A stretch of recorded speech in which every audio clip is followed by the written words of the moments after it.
বাংলাদেশের রাজনৈতিক পট পরিবর্তনের পর ক্ষমতাচ্যুত প্রধানমন্ত্রী শেখ হাসিনার সঙ্গে তার ছেলে সজীব ওয়াজেদ জয়ের ভারত সফর বর্তমানে আলোচনার কেন্দ্রবিন্দুতে।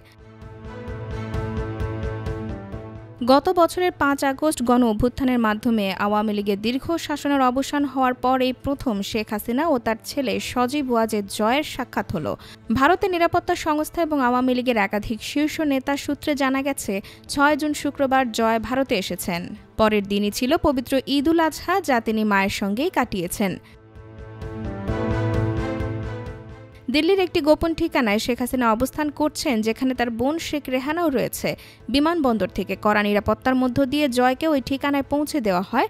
যদিও ভিভিআইপিদের মতো সামরিক পোশাক পরিহিত নিরাপত্তারক্ষীদের ঘেরাটোপে তাকে নেওয়া হয়নি, কিন্তু পুরো প্রক্রিয়াটি সম্পন্ন হয়েছে অত্যন্ত গোপনে। যদিও শেখ হাসিনার কন্যা সায়মা ওয়াজেদ পুতুল দিল্লিতে অবস্থান করছেন, তবে ভাইয়ের সঙ্গে তার সাক্ষাৎ হয়েছে কিনা তা কোনো সূত্র থেকে নিশ্চিত করা যায়নি। ভারতে অবস্থানরত শীর্ষস্থানীয় আওয়ামী লীগ নেতারা জানিয়েছেন যে সজীব ওয়াজেদ জয়ের এই সফর মূলত পারিবারিক হলেও রাজনৈতিক আলোচনাও হয়েছে। একজন শীর্ষ নেতা বলেছেন, মায়ের সঙ্গে এত মাস পরে ছেলের দেখা হয়েছে, তারা ঈদ কাটিয়েছেন একসঙ্গে, গত কয়েকদিন একই সঙ্গে আছেন। নিশ্চয়ই রাজনৈতিক আলোচনাও হয়েছে কিছু, তবে জয়ের এই সফর বেশিটাই পারিবারিক সফর।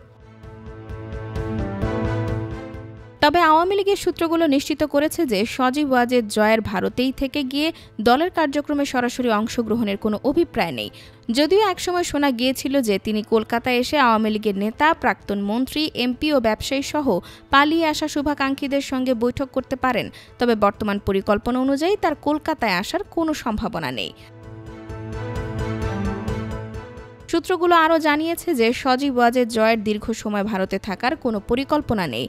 আগামী কয়েকদিনের মধ্যেই তিনি সম্ভবত যুক্তরাষ্ট্রে ফিরে যাবেন। IBTV USA, new York.